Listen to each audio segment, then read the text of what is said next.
SRH ハイデルベルク大学は、ドイツのバーデンブルデンベルク州の北西に位置する私立大学で、6つの学部で45を超えるプログラムが提供されています。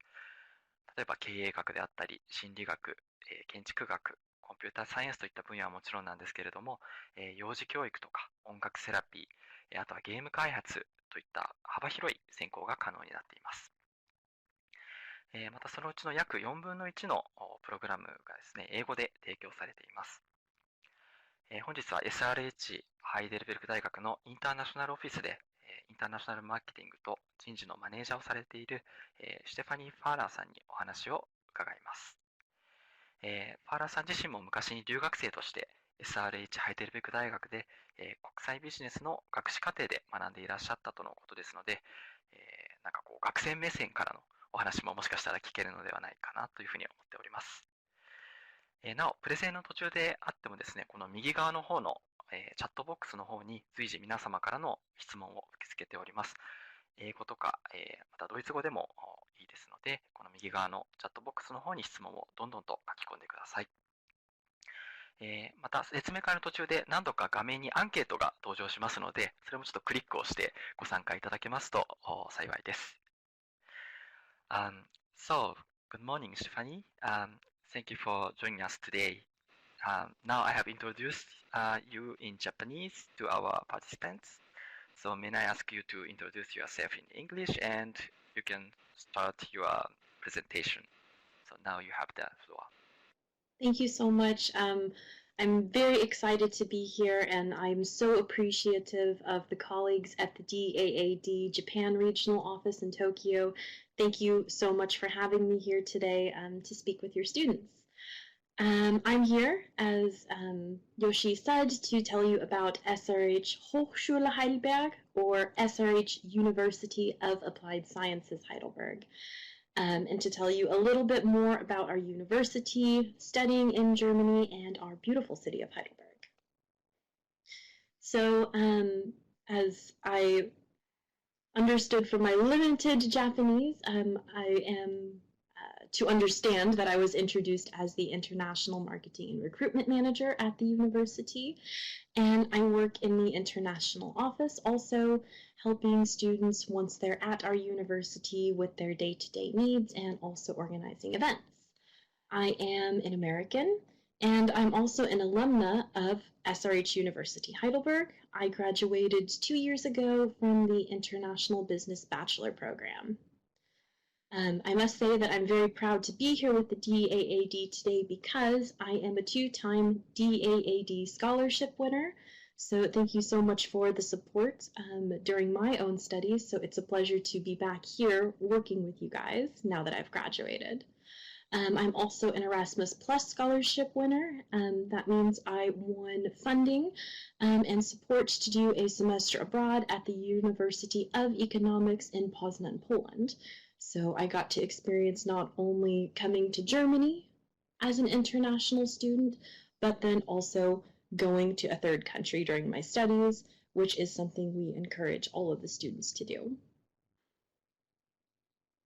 So you're going to see I have quite a few topics to go over with you guys, and we do have a full hour, but I'm going to try and be brief because I want to be here to answer your personal questions.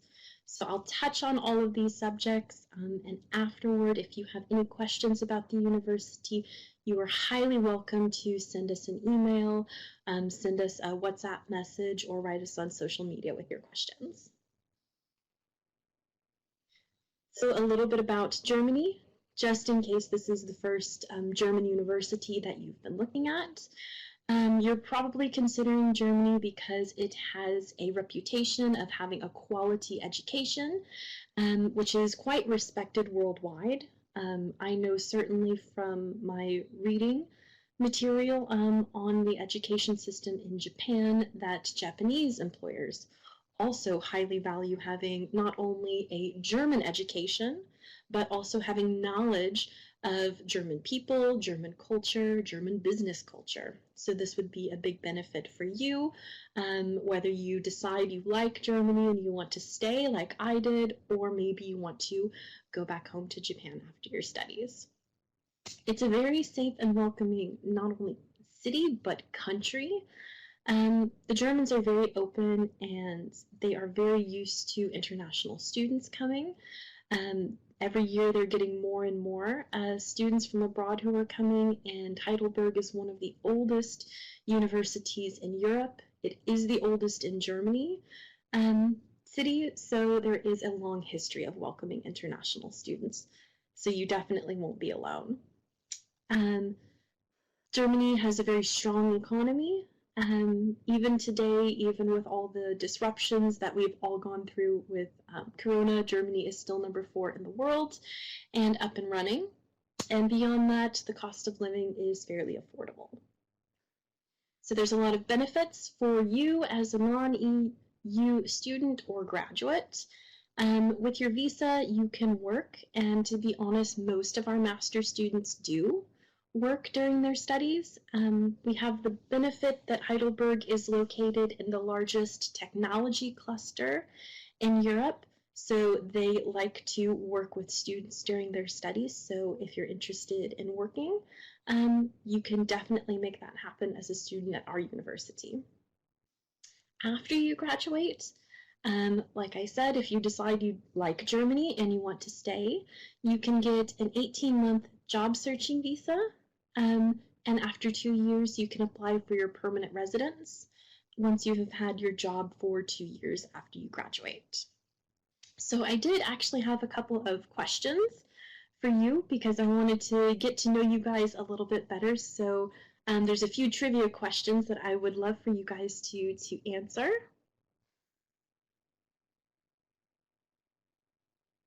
Because I think for some of you, maybe you've already researched a little bit about Germany, and like I said, there's a big population of students who are living in Germany.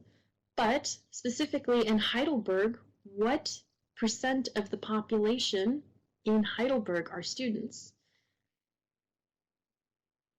I see lots of answers coming on the screen. Go ahead and get your vote in.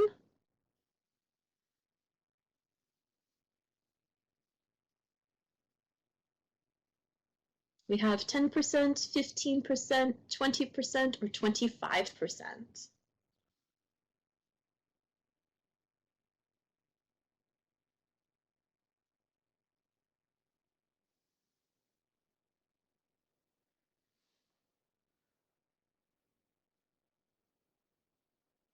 Okay, poll is closed, so it's actually 25%.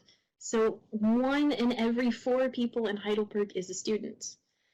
So that's good news for you if you decide to come to our beautiful city, because that means a lot of things are thought about with students in mind. So there are lots of events that are either free or with a huge discount for students. That means, of course, once restaurants and cafes and things are open, that there are places that cater to students, that have student prices or student nights. And basically all museums or movie theaters or cultural events will either be free or extremely cheap for students, so you can have a great quality of life as a student living in Heidelberg. Next, I have another question also about Heidelberg, which is kind of a fun and interesting question. What was invented in Heidelberg? So what was invented in our city? Ice skates, the bicycle, or the kayak?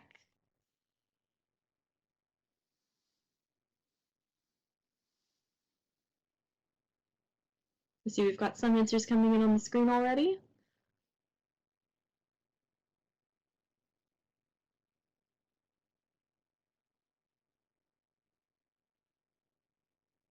Go ahead and get your votes in. What was invented in Heidelberg? Ice skates, the bicycle, or the kayak?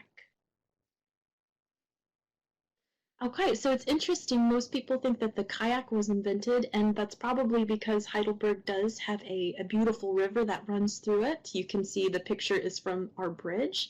So a lot of people actually do kayak or go rowing in the city. In fact, we're known for our rowing team, but actually it was the bicycle was invented in Heidelberg. That still holds true today, that bicycling is an important part of the city life in Heidelberg.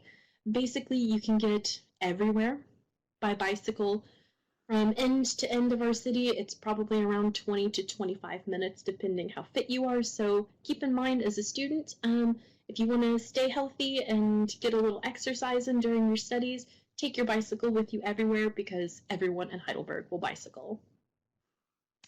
Last question I have for you guys isn't quite as fun. Then this one you should definitely know the answer to. I just want to get to know who is on the chat with us today. What are you planning to study?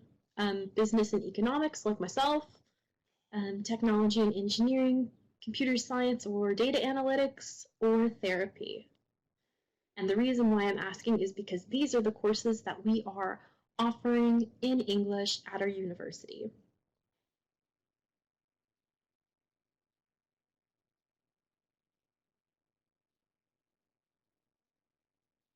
Okay, this is great. It looks like there's a really good mix of students. At least there's somebody kind of for every section in here. Perfect. Thank you guys so much. It makes it a little bit easier for me to present when I actually know who's on the chat with me. And like I said, all of the program areas that I just spoke about are the programs we're offering in English. If you're looking for a bachelor program, that is my area of expertise. That's the International Business Bachelor program where I graduated. But likely most of you are probably going to be international students. So in the areas for computer science, and we have applied computer science, so more of the programming and coding side, and big data and business analytics. For those engineer and technology students who are here with us, we have information technology, so your hardware or electrical engineering background is going to be useful here. International business and engineering, this is very cool. This is a blend of course, business topics as well as engineering topics.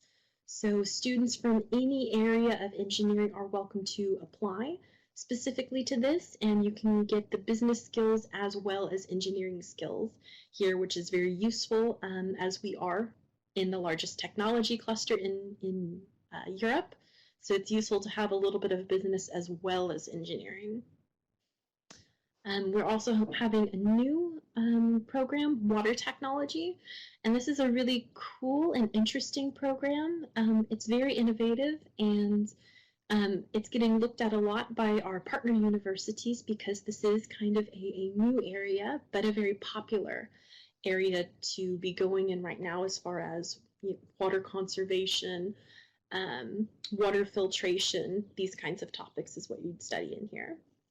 For the business students, you're going to be looking at international management and leadership or general management and leadership. For these two programs, you're getting the business and economics background that you need to go into the business world. The difference here between the two is international management and leadership is if you have a business bachelor like myself, or at least 40 credits in business. But if you are a student, for example, from computer science or engineering and you want to get the fundamentals of business, perhaps you are an entrepreneur, then you can go in general management and leadership. No business background is required here. And for the students on here looking for therapy, we offer music therapy and dance therapy. And most of the students who are in these therapy courses are coming from a medical background or psychological or social work background, and you use the elements of therapeutic sciences together with music and dance. And then how you're going to read this right here, because I'm sure you're reading your way across here, is first it's the degree, followed by the tuition fee per year, because we do have you pay your tuition fees every year in advance. Then you have the duration of the whole program and the intake. Like I said, I was reading a little bit about the Japanese education system, and what I found is our tuition prices are going to be a little bit higher when you're here, but per semester it comes to be almost the average per semester, so it is more expensive to come abroad, of course, as a student, but there are a lot of things I'm going to cover in this presentation that I'm going to show you the benefits of coming to a private university. So in my opinion, it is definitely worth having the cost of this because most of our students, like I said, are working, and being located in the largest technology cluster, the jobs are there, which is really the whole point of getting your education in the first place. The last section on here is going to be the intake. You can see all of our programs start in October, but many of them also start in April. And I know this is good news for you because this is typically the time that schools will start in Japan. So you can also start with us. As soon as you graduate with your bachelor, then you're able to come to our university right away. And if you have a 2-year program, then of course you would graduate on time when companies are hiring in Japan.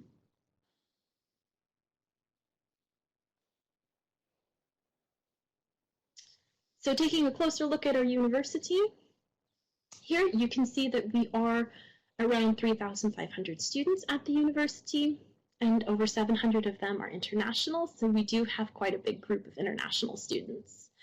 And of course, if you're interested in one of the German programs, maybe you already have some German knowledge, you should know that we have around 45 programs at the university, so there's quite a few programs besides the English programs I just mentioned. What's really cool at our university and many universities of applied sciences is that all of our professors are required to have professional experience. At our university, it's 5 years. So this is very cool because your professors are bringing this real-world experience and these real-world questions with them into the classroom. And like I said before, we have a lot of international students. In fact, we have over 65 nationalities studying on our campus. So working in the international office, it's very important to me that all of our students get an international experience. And that is something that we can give you on our campus, or if you want to do something like me and want to go abroad for an experience, there is something for everyone. So at our university, we have our International Cultural Club, and at this club, we do different cultural events. As you can see here, this is 2 German events that our German students hosted. The first one was our German Christmas, and we also had our German Fasching, or Carnival, and this is a funny thing in Germany. It's actually called the 5th season in Germany, so if you come, you will get to experience the Faschingszeit, or the carnival time. And we also get the students together. Of course, right now, it hasn't been a possibility for a few months, but we take small trips. For example, I took some of the students here to Strasbourg in France to experience not only German culture, but also the nearby European culture, because France is only around 45 minutes from our university.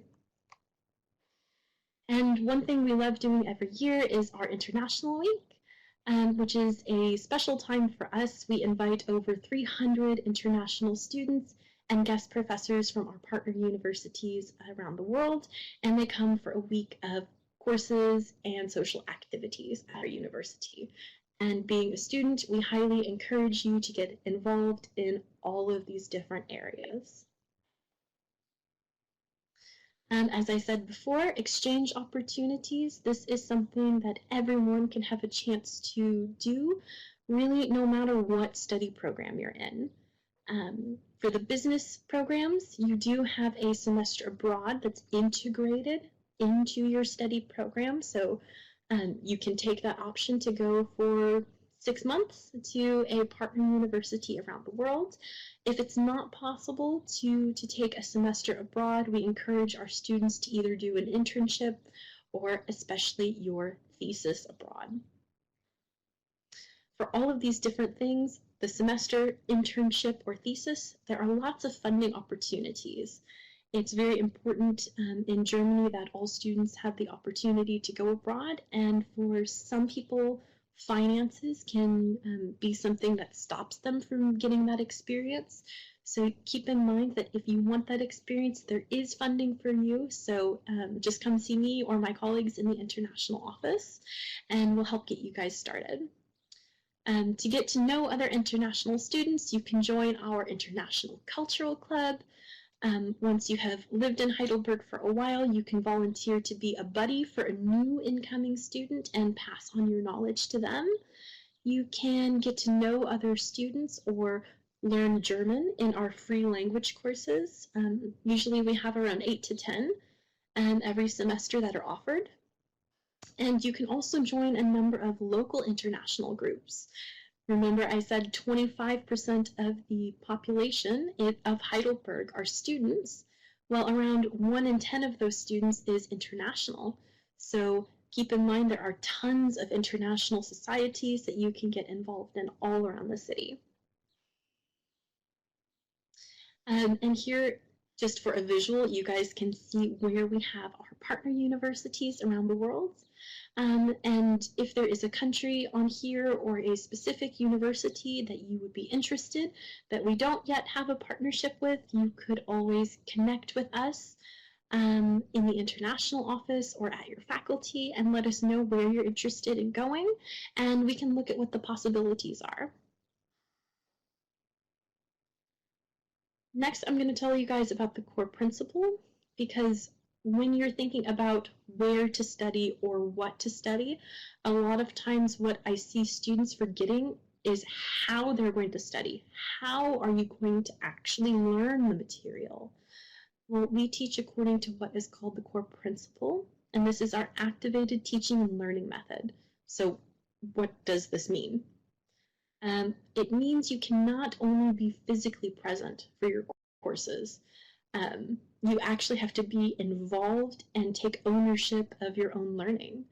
And to do this, regularly in your classroom, you're going to be given a group project, or you're going to be doing a flipped classroom. That's where you are going to now come up to the front of the class, and you're going to teach on part of a specific subject, of course with your teacher supervising. So you become the teacher.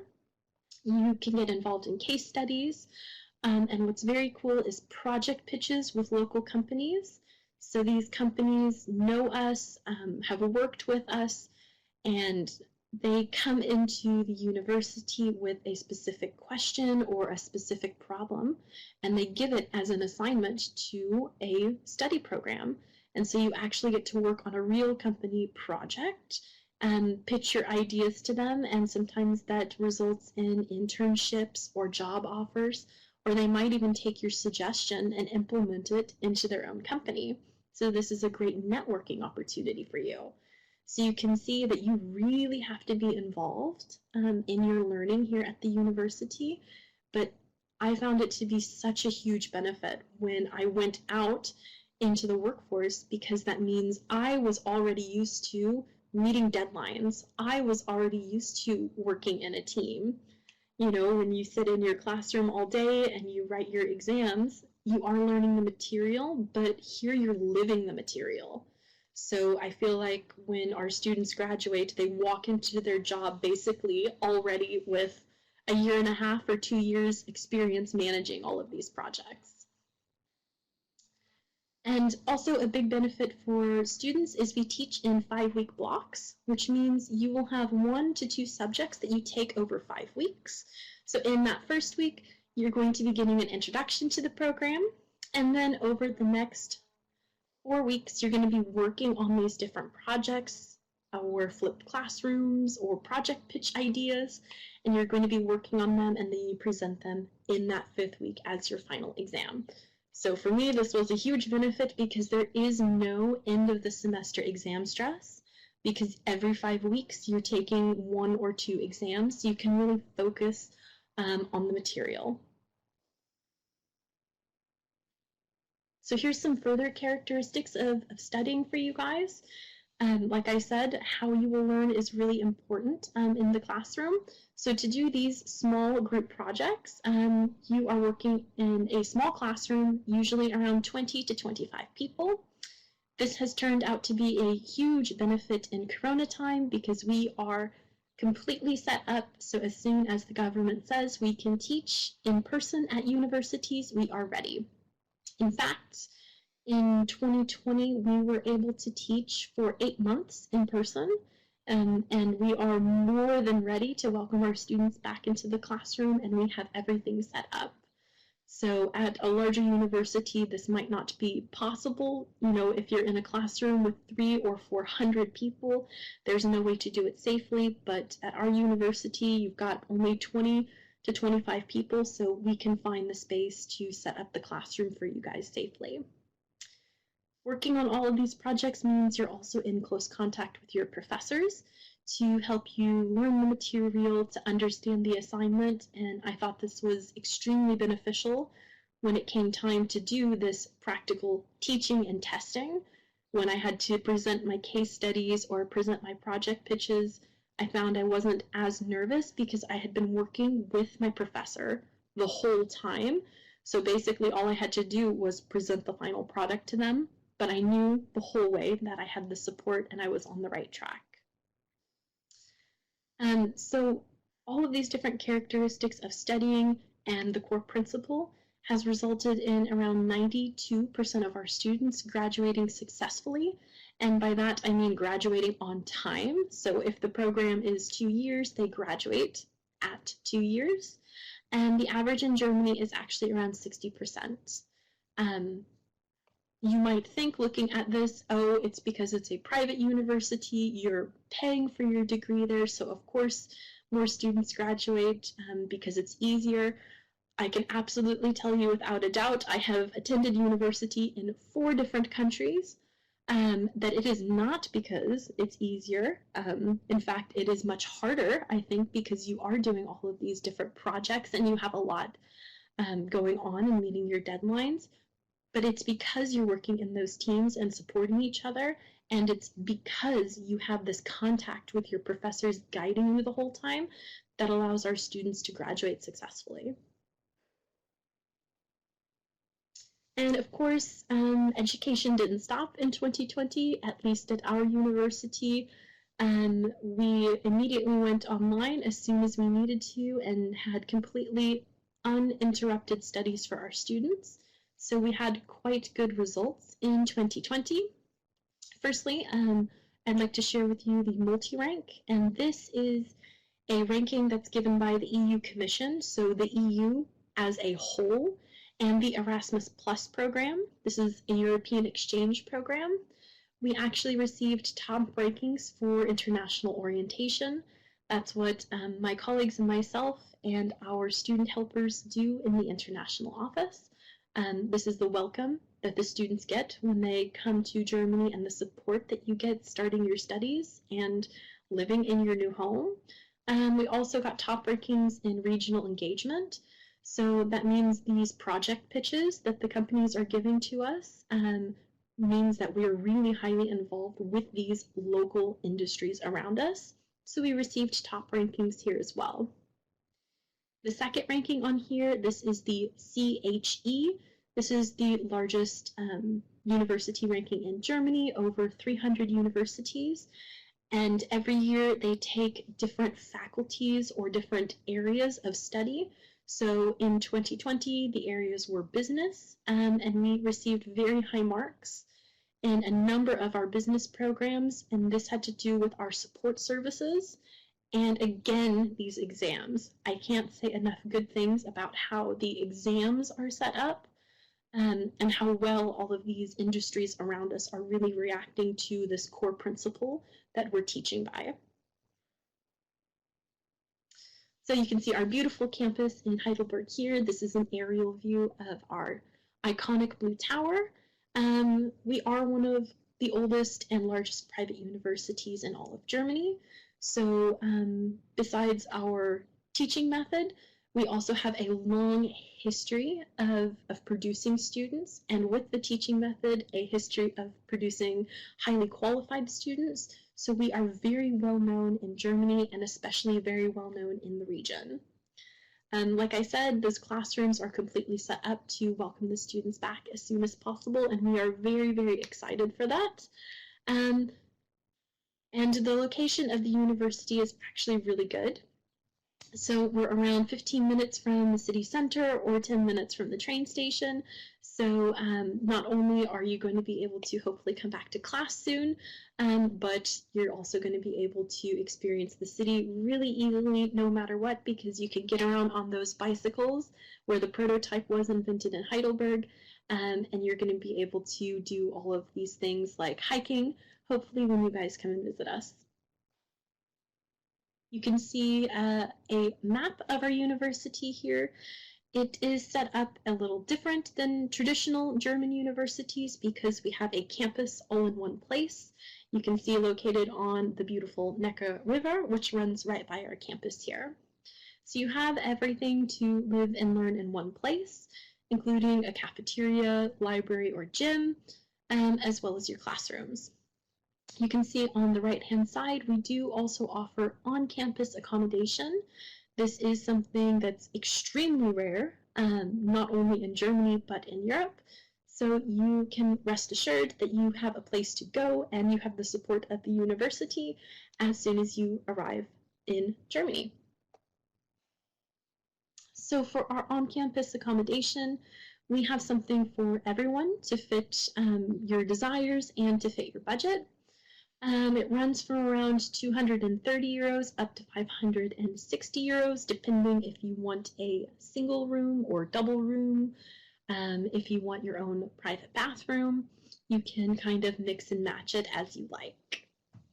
And to be honest, in Heidelberg, the average of a student room, depending where you live off campus, is usually between 300 or 400 euros, so you can see we kind of fit the average here. I also noticed from my reading regarding Japan and Japanese views on going abroad, one area that students really struggle with is organizing going abroad. So being a private university, one of these things that we can offer you is making sure that you get that individual one-on-one support. Before students arrive, we have information days when you have your pre-admission letter to tell you about arriving and all of the support systems. So you get regularly in contact with us before you're even coming. We have all kinds of WhatsApp groups. And I really do have to say that our students are just amazing.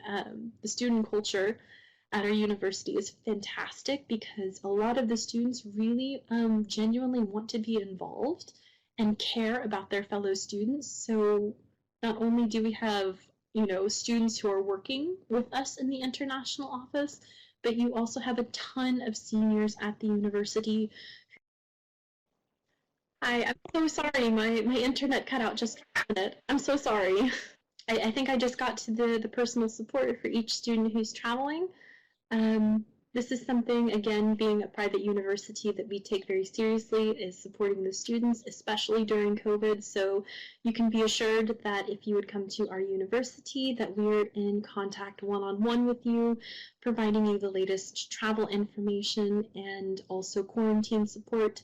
So if you're someone who has to go into quarantine, we do have those amazing groups of students and volunteers who are at our university who are making sure the students in quarantine are getting proper support. And of course, during your studies, there's a lot of things that you can get involved in as an international student. I mentioned our International Cultural Club.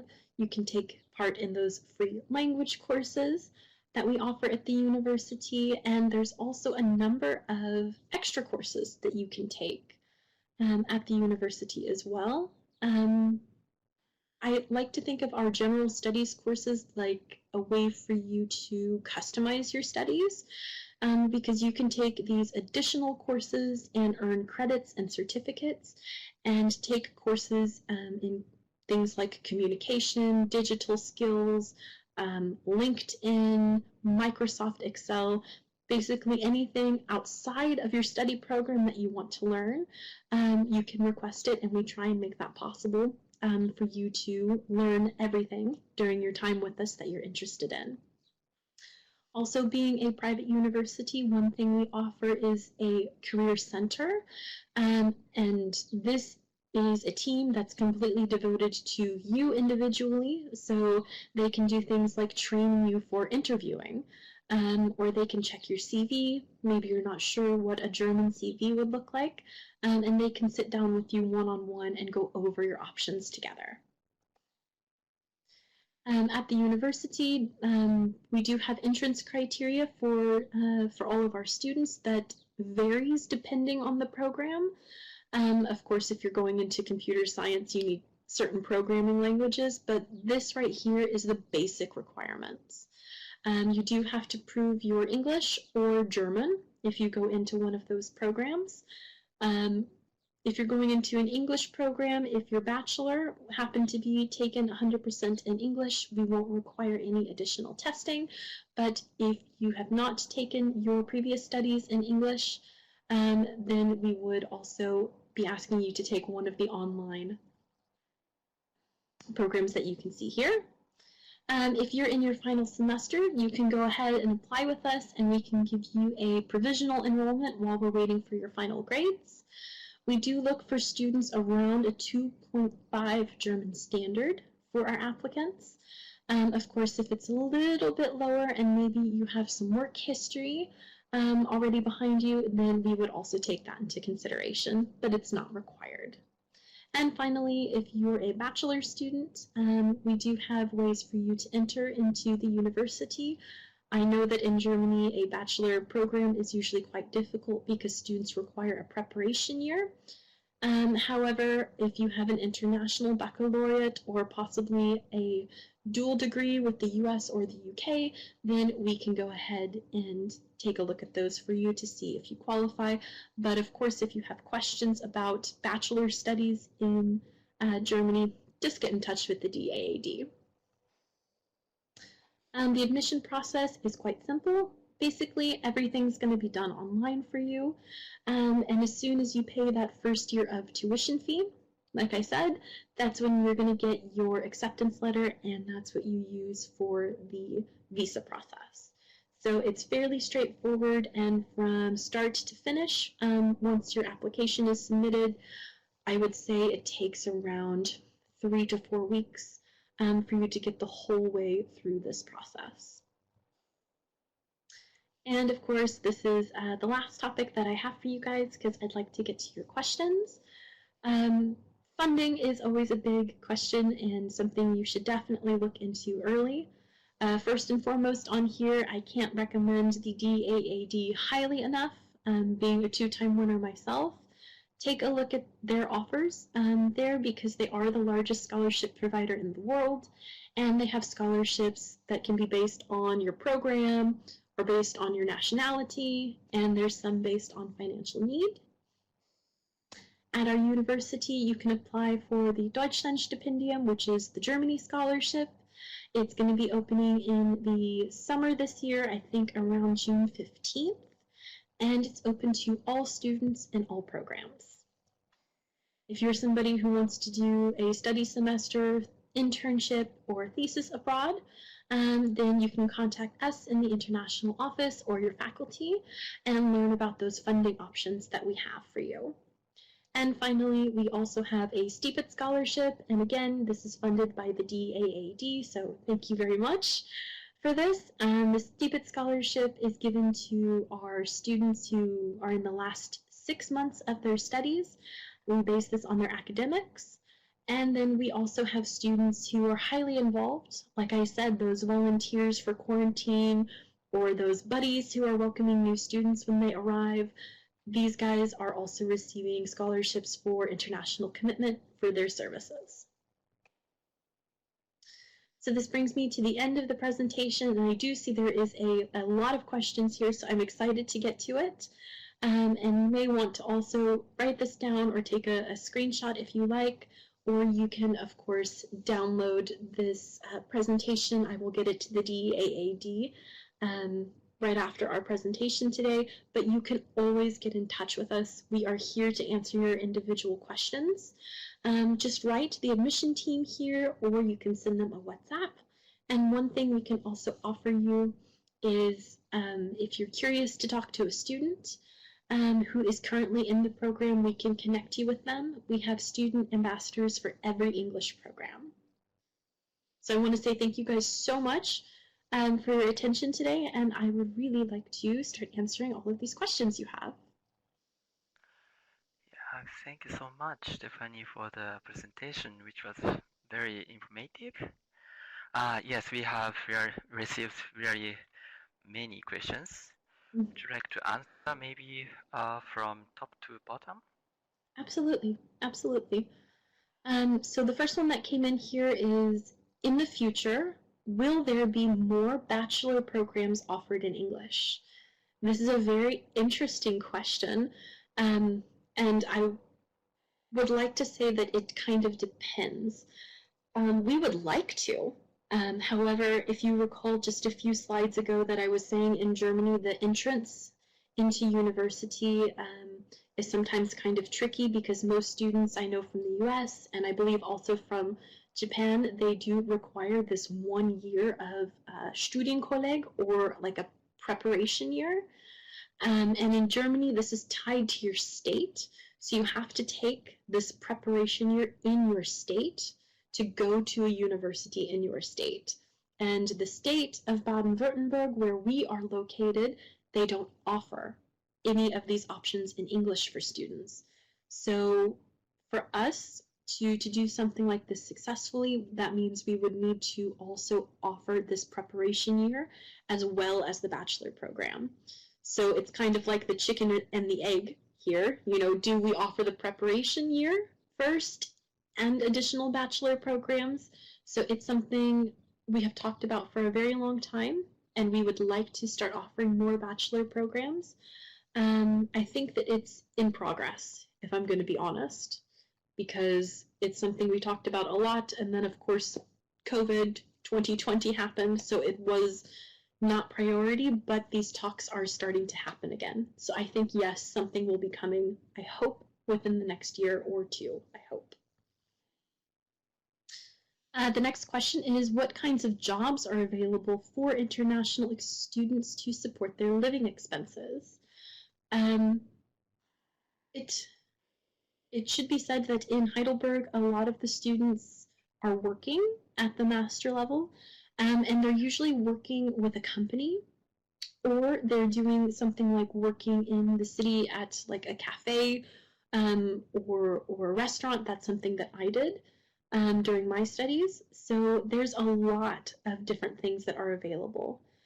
But for example, our computer science students, a lot of them want to get like work experience. They're not there for money, they're there for experience.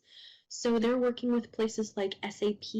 The global headquarters of SAP is around 20 minutes from our campus.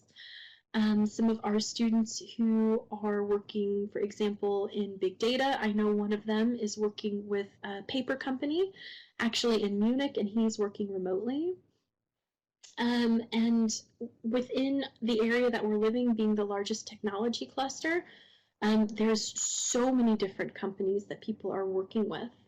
But they're also working with a lot of small and medium enterprises. So if that's something you're more interested in, that's possible too. For example, the students in music therapy, a lot of them are working actually with a friend of mine who opened a music school that works with the German government. So the therapy students are working there. So it's kind of a hard question to answer because there are so many things I could say about it. So basically 3 different categories of where you could work. You could work at a large multinational like SAP. You could work at a small company like where my friend is opening the music school, the International Music School. Or you could be working somewhere like a restaurant or a cafe if you're needing just like a small job on the side to help support your living expenses. The next question is, how many Japanese students are studying at the SRH Heidelberg? That is a difficult question to answer because I don't know off the top of my head. I do know, for example, that in October we had one student who is half Japanese, half Canadian, who is studying, I believe, in our dance therapy or music therapy program. So I know of at least one student. But of course, in the last year or so, we haven't had quite as many students coming, but that number is picking up. So I would say we definitely don't have a lot of Japanese students who are studying at the university, but we would definitely like to have more. The next question is, I'm interested in doing an internship with a German company. Ooh, yes. Can I do it without German language? Yes, you can do an internship in Germany without German knowledge. I would say that it's easier if you do speak at least B1 or B2 level to find an internship, but there are some multinational companies, like I said, especially like around Heidelberg or Munich or Berlin, and these companies sometimes have their company language as English, like SAP. Our students working there don't need any German because the internal company language is English. So I would say depending on the company, it is possible, but you might have to search a little bit for it. And the next question here is, I graduated from a master. I graduated with a master in Japan. The degree is Master of Art. Congratulations, whoever that was. Master of Art, Information and Computer Media Art. The course didn't have any math, but computer programming was supported. I was wondering if I'm able to apply for computer science. This is kind of an individual question because for the computer science programs, firstly, applied computer science, there are specific programming languages that you would need to already have under your belt. And then on top of that, there's also certain databases that you also need to be familiar with. And then you do have to have a very specific type of bachelor background, and I didn't see the art, information, and computer media art on there, but this could be a question that we could ask the faculty about directly. So if you're interested, I would really love for you to send an email to us. I think I can write it in the chat for you.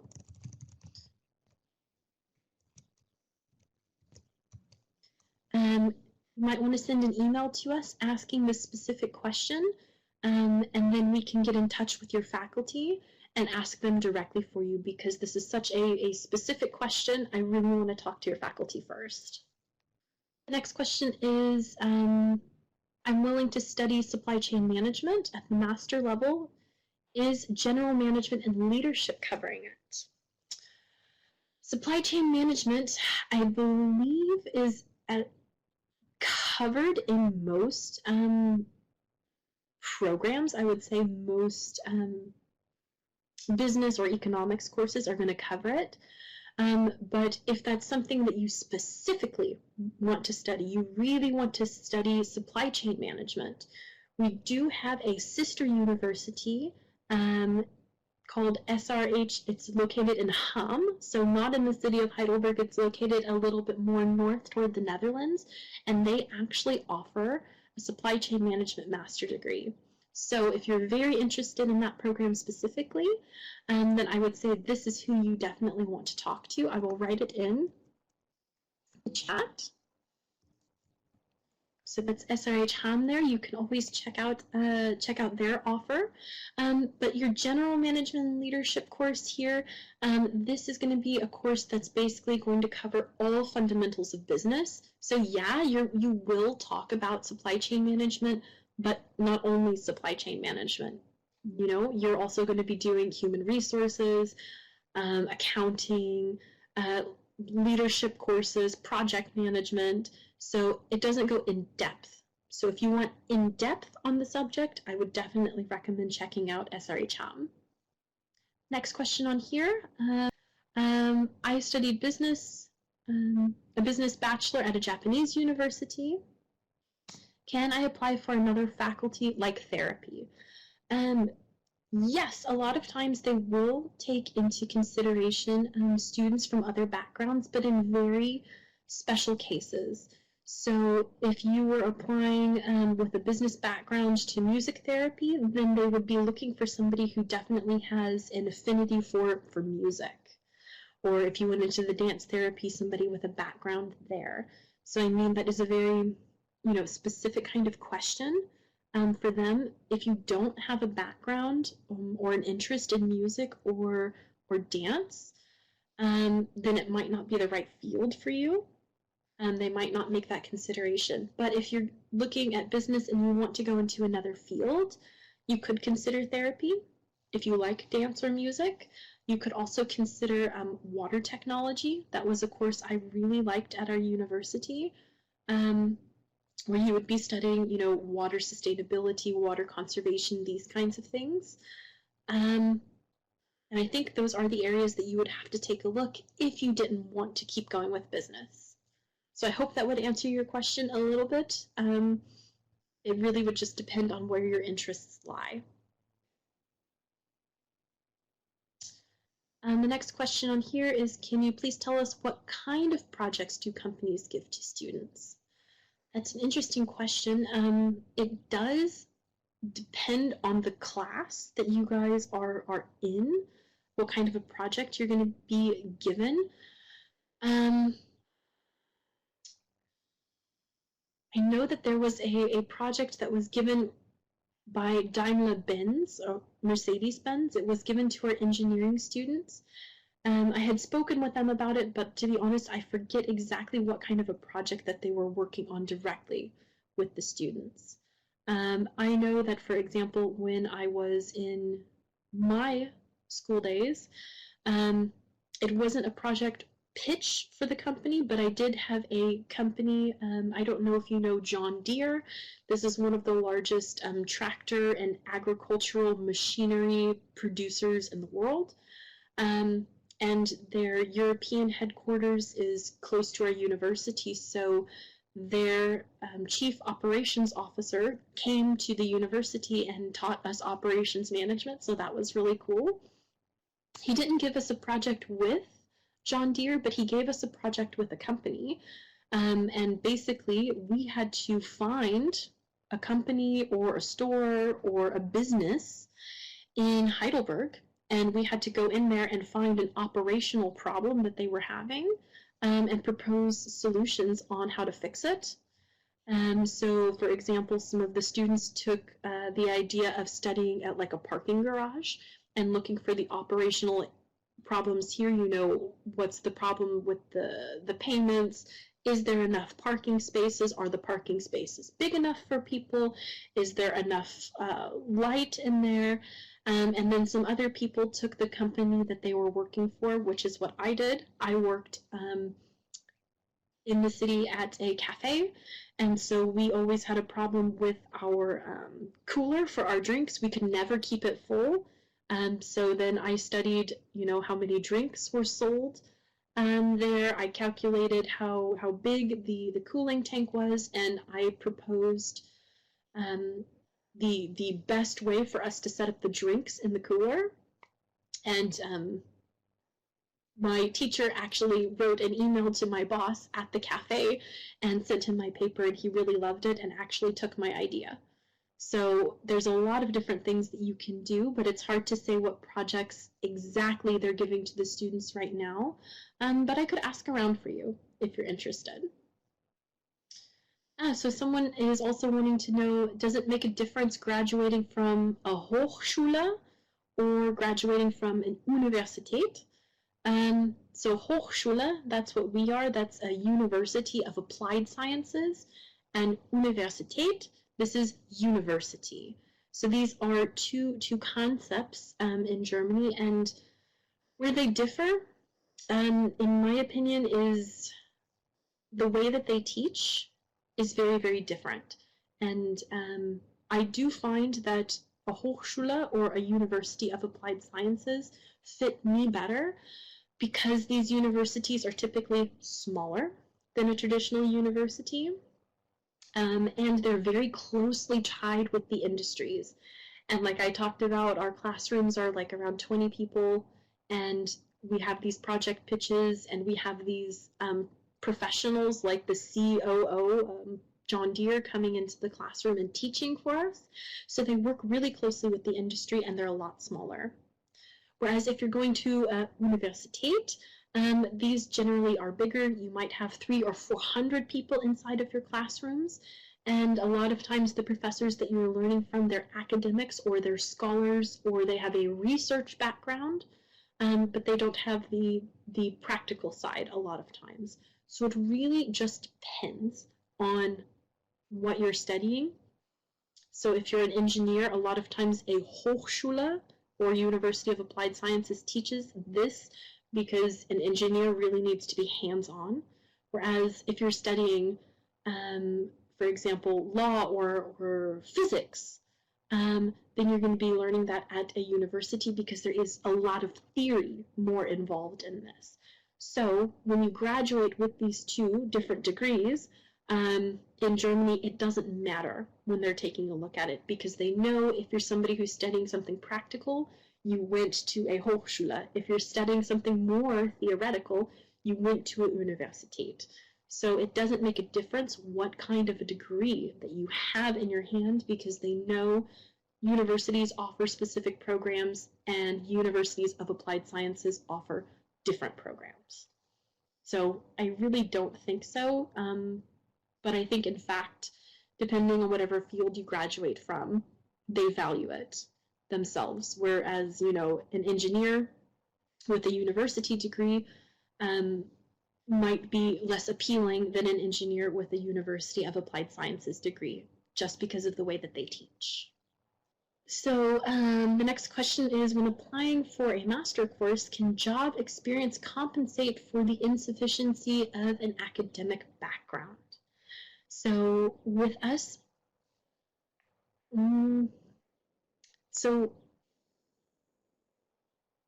we would have to have a bachelor degree. First of all, I will say, to apply for all of our programs, we at least require the bachelor degree.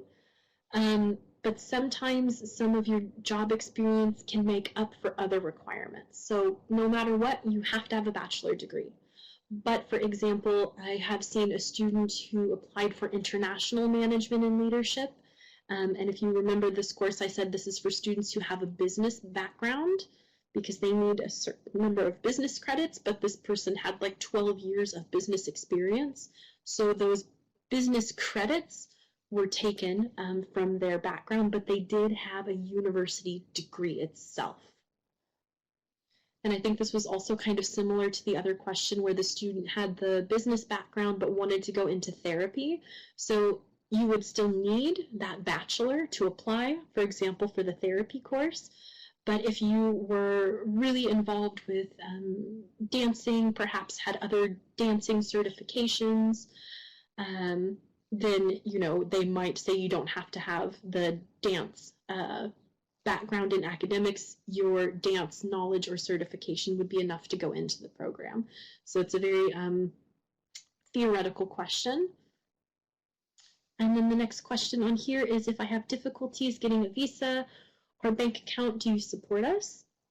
Yes, we do support the students, giving you guys especially information and pointing you guys in the right direction. I know when it comes to the visa part of it, you know, you guys can stay in contact with us. However, visa offices around the world, they want to deal with the person who's applying.